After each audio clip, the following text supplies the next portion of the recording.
नमस्कार, मैं हूं अक्षय यादव और आप लोग देखना शुरू कर चुके हैं एक्टिव न्यूज़ पॉइंट। साथियों, 5 अगस्त को राम जन्मभूमि पर भूमि पूजन का आयोजन किया गया है, जिसमें देश के प्रधानमंत्री नरेंद्र मोदी जी शामिल हो रहे हैं। और प्रधानमंत्री जी के शामिल होने पर लोगों ने धर्मनिरपेक्षता और प्रधानमंत्री जी के शपथ का उल्लंघन जो है बताते हुए इस पर सवाल करना शुरू कर दिया है। वहीं पर ऑल इंडिया मजलिसे इत्तेहादुल मुसलमीन के नेशनल प्रेसिडेंट असदुद्दीन ओवैसी ने ट्वीट करते हुए ये लिखा है, अटेंडिंग भूमि पूजन in official capacity will be ये वायलेशन ऑफ पेमो India constitutional oath secularism is part of the basic structure of constitution. We can not forget that for over 400 years Babri stood in a Ayodhya and it was demolished by a criminal mob in 1992. साथियों, इसका हिंदी मैं बता देता हूँ। असदुद्दीन ओवैसी ने tweet करते हुए ये लिखा है कि प्रधानमंत्री जी के भूमि पूजन में शामिल होने से जो है संवैधानिक शपथ का उल्लंघन होगा और संविधान की मूल संरचना जो है धर्मनिरपेक्षता है। और साथियों, उन्होंने ये लिखा है कि बाबरी मस्जिद 400 साल से अधिक समय तक अयोध्या में रहा और 1992 में आपराधिक भीड़ द्वारा उसे ध्वस्त कर दिया गया। साथियों, इतना ही नहीं, बहुजन समाज पार्टी की प्रमुख मायावती जी ने ट्वीट करते हुए लिखा है, दलित महामंडेश्वर स्वामी कन्हैया प्रभुनंद नंदन गिरी की शिकायत के मद्देनज़र यदि अयोध्या में 5 अगस्त को होने वाले भूमि पूजन समारोह में अन्य 200 साधु संतों के साथ इनको भी बुला लिया गया होता तो ये बेहतर होता। इससे देश में जाति विहीन समाज बनाने की संवैधानिक मंशा पर कुछ असर पड़ सकता था। वैसे जातिवादी उपेक्षा, तिरस्कार व अन्याय से पीड़ित दलित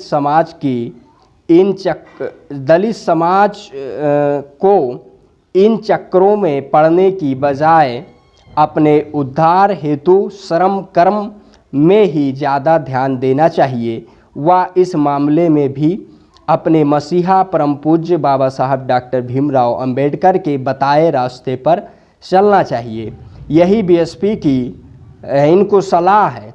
साथियों, बीएसपी प्रमुख मायावती जी ने इस ट्वीट के माध्यम से ये बताने की कोशिश की है कि बाबा साहब डॉक्टर भीमराव अंबेडकर द्वारा बताए गए रास्तों पर चलने की आवश्यकता है, यानी कि वैज्ञानिकता दृष्टिकोण को अपनाने की ज़रूरत है।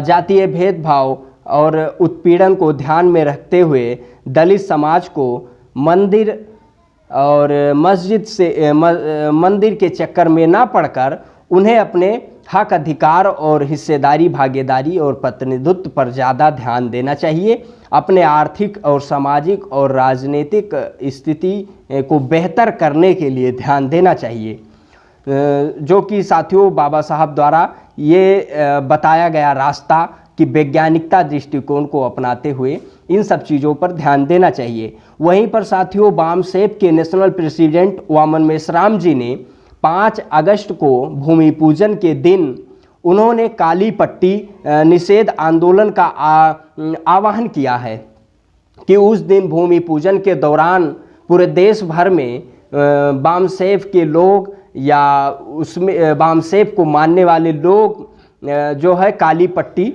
निषेध आंदोलन करेंगे, उसका विरोध करेंगे। और उन्होंने इसके मुद्दे को बताते हुए ट्वीट किया है, मुगल काल में ब्राह्मणों ने मुगलों की मदद करके बुद्ध भूमि पर मस्जिद बनवाई। इसकी वजह ये थी कि ब्राह्मणों का बौद्धों के साथ बड़ा शत्रुवत था। वहाँ पर बौद्ध स्तूप, विहार और बड़ा संघाराम था। इसे पुरातत्व विभाग के द्वारा प्रमाणित किया गया था। आज मुसलमानों का ब्राह्मण विरोध करने का भास निर्माण कर रहे हैं।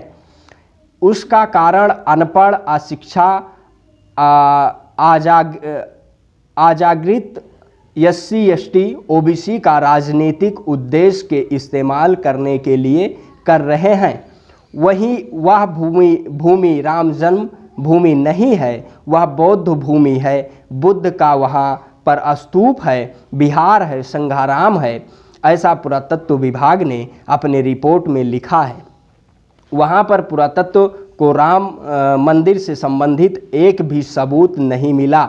ब्राह्मणों को बाबरी मस्जिद से रामलला की मूर्ति रखने के लिए गोरखपुर से राम मूर्ति लानी पड़ी और प्रशासन की मदद से उसे वहाँ रख दिया। ये इस बात का सबूत है कि तथाकथित अयोध्या में राम का एक भी पुरातत्वीय अवशेष नहीं मिला।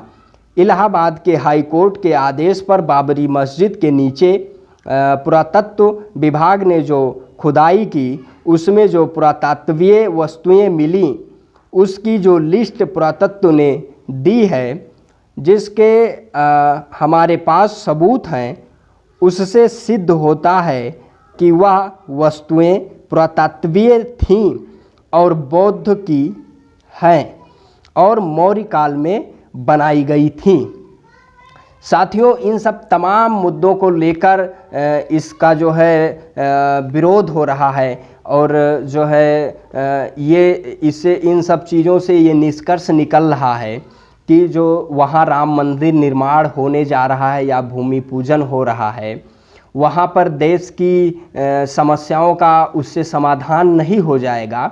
और खासकर बहुजन समाज को इसको समझने की ज़रूरत है कि जो देश का वास्तविक मुद्दा है, चाहे बेरोजगारी हो, अशिक्षा हो, भूखमरी हो और जो है गैर बराबरी हो, इन सब तमाम जो है विशेष या वास्तविक मुद्दे हैं देश के, इन सब हम लोगों को अडिग रहना चाहिए या देश के बहुजन समाज को अडिग रहना चाहिए और अपने हक और अधिकार और प्रतिनिधित्व और हिस्सेदारी और भागीदारी की बात करना चाहिए। देश में लगातार सरकारी संस्थाओं का निजीकरण किया जा रहा है, उसका विरोध करना चाहिए, क्योंकि ना जाने कितनी सरकारी नौकरियों को समाप्त करने की एक बहुत बड़ी साजिश चल रही है और देश में एक विकराल रूप जो है बेरोजगारी ने ले लिया है। देश के सामने एक बहुत बड़ी चुनौती है और लगातार बेरोजगारी दर बढ़ता जा रहा है। लोग भूखों मर रहे हैं,